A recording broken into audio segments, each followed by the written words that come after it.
guys, Samantha from Jessama Tutorials here, and today I'm going to show you a fun little tutorial using mica powders and alcohol inks.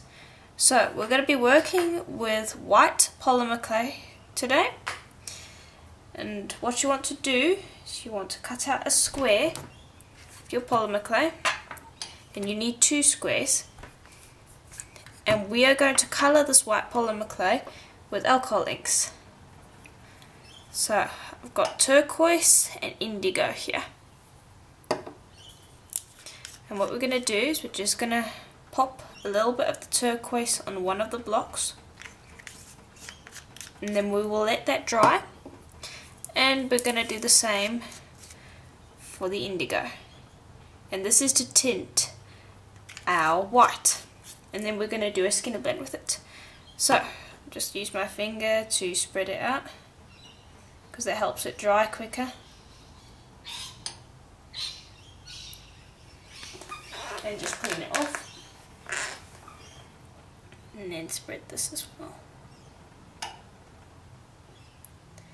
And there we are, that should dry pretty quickly. So you want to wait for that to dry first, and then I'll show you the next step. Okay, so it's dried pretty well. It's not completely dry, it will be tacky at the moment.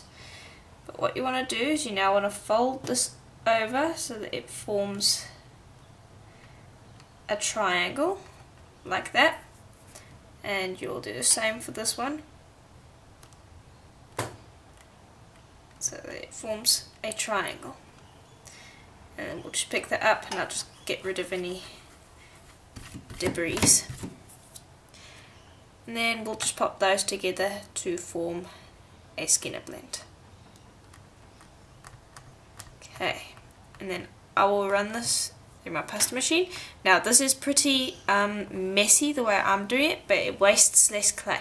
So if you don't want to be putting this through your pasta machine and getting alcohol ink possibly on it, you could just tint the colours before you cut the squares out and mix it all together, and then cut out a square and do the skinner blend. But I like to do mixing the alcohol ink into the clay while I'm doing the skinner blend. I'll run that through, fold it over like I would any normal skinner blend, fold over again, and I'll continue to do that. So you can see it, the alcohol ink is already starting to come through.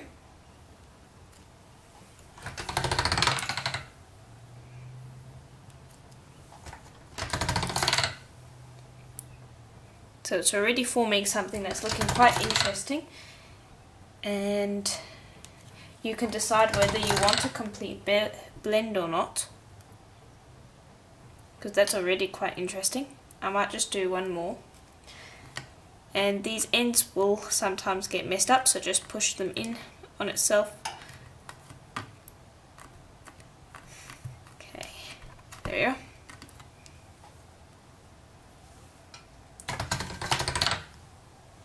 And so that, I think I'm going to stop there because I really like that. But if you wanted to get a complete blend, just carry on folding it through and you will end up with a complete blend. So now what I want to do is I want to stamp it. So here's a new stamp that I got the other day, and I've been wanting to try it out. So we're going to try it out now. So I'm going to get some water. Okay, and I want to just spray surface, and we're going to be using this side, and I'll lay it over the area that I want to use, and then spray a surface just to prevent your hands from sticking, and then we'll work from one end of the stamp to the other, pressing our clay in, and we work from one end to the other because we want to push out air bubbles.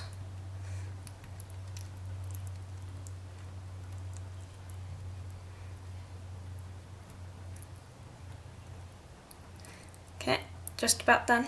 Just want to make sure, and I'm doing it this way because this is the way I like to press my clay into stamps, and you can do it the reverse way, but I find that this is easier. So you can have the stamp, so you can have the clay facing that way and then you put the stamp into the clay that way, but I prefer doing it this way because it's just much easier, I've found. Okay, and now we are going to lift clay out of the stamp and we get this cool ethnic look. And I'll just bring over a cloth to just wipe up the water because you don't want all of this water all over the place. And then I will just quickly dab off the clay. And there we are. And now I'm just going to trim up the areas that I don't need. Like over here. Over here. And don't throw these away, you can use them still. Just pop your scraps together so they carry on forming as a skinner blend, just like that, and then you can just roll that through whenever you need a smaller skinner blend again. And that's the way I like to save my skinner blend scraps. And I'm just going to trim off these yucky bits. Okay, and now we're left with this really cool, interesting blend. Now what we're going to do is I'm going to bring over some silver mica powder, and now you can use this with Pearl X, eyeshadow, pastels, it really doesn't matter, but I'm going to be using Pearl X, the mica powder today. And I got this from Fire Mountain Gems, and just what I'm going to do is I'm just going to tip it upside down so I get some mica powder on the lid, and there we are, and then I'll just have it like that, and then I'll open it up over here, and now be careful because that mica powder is still floating around, and I'll move the bottle over there.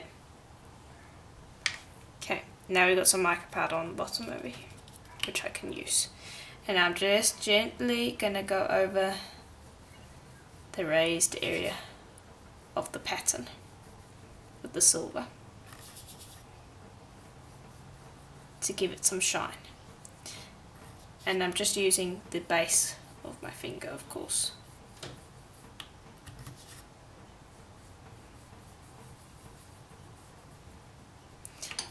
And I want to add quite a bit of mica powder so that I almost cover up the colour, because I don't want the colour on the raised area to show. I want this nice silver look. And this is just a really easy, fun project to use when you have mica powders or just powders in general.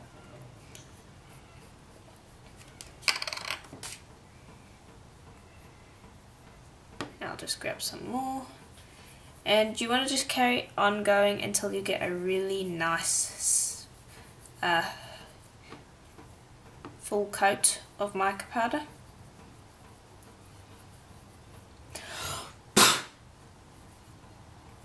Okay, so we're basically done.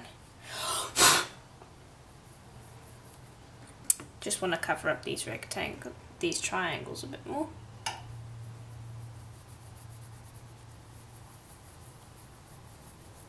There we are. So I think that looks quite cool. And I'll just close up that silver mica powder before something accidental happens, like me tipping it over. And there we are. That's what it looks like.